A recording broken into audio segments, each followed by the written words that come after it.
Hello guys, അപ്പൊ ഇന്നത്തെ നമ്മുടെ വീഡിയോ എന്താണെന്ന് വെച്ചാൽ ഒരു ഫുഡ് ചലഞ്ച് ആണ്. അപ്പൊ നിങ്ങൾ എല്ലാവരും മിറാക്കിൾ ഫ്രൂട്ട് എന്ന് പറഞ്ഞ ഫ്രൂട്ടിനെ പറ്റി കേട്ടിട്ടുണ്ടോ? ഞാനും കേട്ടിട്ടുണ്ട്. ഞാൻ ഫസ്റ്റ് ടൈമാണ് ഇത് കാണുന്നത്. എന്റെ നെയ്ബർ ചേട്ടൻ കൊണ്ട് തന്നാണ് ഈ മിറാക്കിൾ ഫ്രൂട്ട്. ഇതിനെപ്പറ്റി ഞാൻ ഗൂഗിൾ ചെയ്തപ്പോഴത്തേക്ക് അതിൽ പറയുന്നത് ഇതിൽ 2 hours വരെ ഈ മിറാക്കിൾ ഫ്രൂട്ട് നമ്മൾ കഴിച്ചു കഴിഞ്ഞാൽ നമുക്ക് എന്ത് കഴിച്ചാലും അത് കയ്പുള്ളതും പുളിയുള്ളതൊക്കെ നമുക്കത് തിരിച്ചു തോന്നുന്നതാണ് പറഞ്ഞേക്കുന്നത്. ഈ ചലഞ്ച് ചെയ്യാൻ വേണ്ടിയിട്ട് ഞാനിവിടെ കുറച്ച് പുളിയുള്ള സാധനങ്ങൾ കൂടി എടുത്തിട്ടുണ്ട്. പച്ച മൽബറി എടുത്തിട്ടുണ്ട്, അതുപോലെ തന്നെ ഇരുമ്പുളി എടുത്തിട്ടുണ്ട്, പിന്നെ ഒരു ഹാഫ് നാരങ്ങയുടെ ഹാഫ് എടുത്തിട്ടുണ്ട്. അപ്പൊ നമുക്കിത് ട്രൈ ചെയ്ത് നോക്കിയാലോ? അപ്പൊ ഞാൻ ബിഫോറും ആഫ്റ്റർ ആയിട്ട് നിങ്ങളെ കാണിച്ചു തരാം. പുളി ടേസ്റ്റ് ചെയ്ത് കാണിച്ചു തരാം.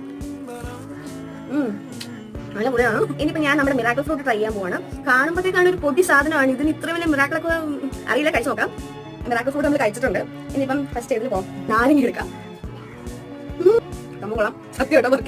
മിറാക്കിൾ ഫ്രൂട്ട് ഒരു ആഫ്രിക്കൻ ഫ്രൂട്ട് ആണ്. ഇതിന് ഒരുപാട് പൊട്ടൻഷ്യൽ ഹെൽത്ത് ബെനിഫിറ്റ്സ് ഉണ്ട്. നമ്മുടെ ഷുഗർ ബാലൻസ് ചെയ്യാൻ, അതുപോലെ വെയിറ്റ് മാനേജ്മെന്റിന്, ഇമ്മ്യൂണിറ്റി ബൂസ്റ്റ് ചെയ്യാനൊക്കെ ഇത് ഹെൽപ്പ് ചെയ്യും. ഇതിൽ മിറാക്കുലിൻ എന്ന പ്രോട്ടീൻ അടങ്ങിയിട്ടുള്ളതുകൊണ്ടാണ് നമുക്ക് ഒരു 2 hours വരെ നമുക്ക് ഇത് സ്വീറ്റ്നസ് തോന്നുന്നത്. ആക്ച്വലി നമ്മുടെ ടേസ്റ്റ് ബിറ്റ്സിനെ ഇത് കൺഫ്യൂസ് ചെയ്യുന്നതുകൊണ്ടാണ് ഇങ്ങനെ നമുക്ക് സംഭവിക്കുന്നത്. ഞങ്ങൾ എല്ലാവരും ട്രൈ ചെയ്ത് നോക്കി. സംഭവം കൊള്ളാം. അപ്പം ബൈ.